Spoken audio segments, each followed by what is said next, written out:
Hello guys, ഏവർക്കും പുതിയൊരു വീഡിയോയിലേക്ക് സ്വാഗതം. അപ്പോൾ ഞാൻ നിൽക്കുന്നത് നമ്മുടെ മലപ്പുറം ജില്ലയിലാണ്. മലപ്പുറം ജില്ലയിലെ നിലമ്പൂരിന് സമീപം വടപുറം പാലത്തിന് അടുത്തുള്ള ടേക്ക് എ ബ്രേക്കിലാണ്. ടേക്ക് എ ബ്രേക്ക് എല്ലാവർക്കും അറിയാം. എല്ലാ പഞ്ചായത്തുകളിലും ഉടനീളത്തിൽ റെസ്റ്റ് റൂംസും അങ്ങനെയുള്ള സൗകര്യങ്ങൾ ഏർപ്പാടാക്കുന്ന ഒരു ഇതാണ് നമുക്ക് വരിക. അപ്പോൾ ഇത് ടേക്ക് എ ബ്രേക്ക് പദ്ധതിയിൽ ഏർപ്പെടുത്തിയിട്ടുള്ള ഒരു സ്നാക്ക് കൗണ്ടറാണ്. ഇതിൻ്റെ തൊട്ടടുത്ത റെസ്റ്റ് റൂംസും സൗകര്യങ്ങളെല്ലാം നമുക്ക് അവൈലബിൾ ആണ്.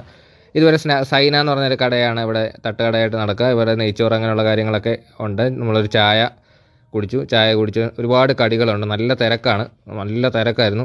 കുറച്ച് നേരം നിന്നിട്ടാണ് നമുക്ക് സാധനം കിട്ടിയത്. അപ്പോൾ ഞാൻ സമോസ സ്പെഷ്യലും ഒരു മിനി ചിക്കൻ ഷവർമയും എടുത്തിട്ടുണ്ട്. അത് കുറേ വെജിറ്റബിൾസ് എല്ലാം കട്ട് ചെയ്ത് ചോപ്പ് ചെയ്ത് കയറ്റിയതും കുറച്ച് ചിക്കൻ ആണ് വരുന്നത്. 20 രൂപയുള്ളൂ. അതിനുള്ള ക്വാണ്ടിറ്റി അതിനകത്തുണ്ട്. ഇത് ഇലാഞ്ചി എന്ന് പറയുന്ന ഒരു ഡിഷാണ്. ഇതിന് 20 രൂപയാണ്. ഇതിൻ്റെ താവലും പഴവും ബനാന, അതായത് നമ്മുടെ ഏത്തപ്പഴമാണ് ഇതിനകത്ത് ഫില്ല് ചെയ്തിരിക്കുന്നത്. സ്വീറ്റാണ്, അടിപൊളിയാണ്. ഇത് ചിക്കൻ റോളാണ് നമ്മൾ കഴിച്ച്. Chicken roll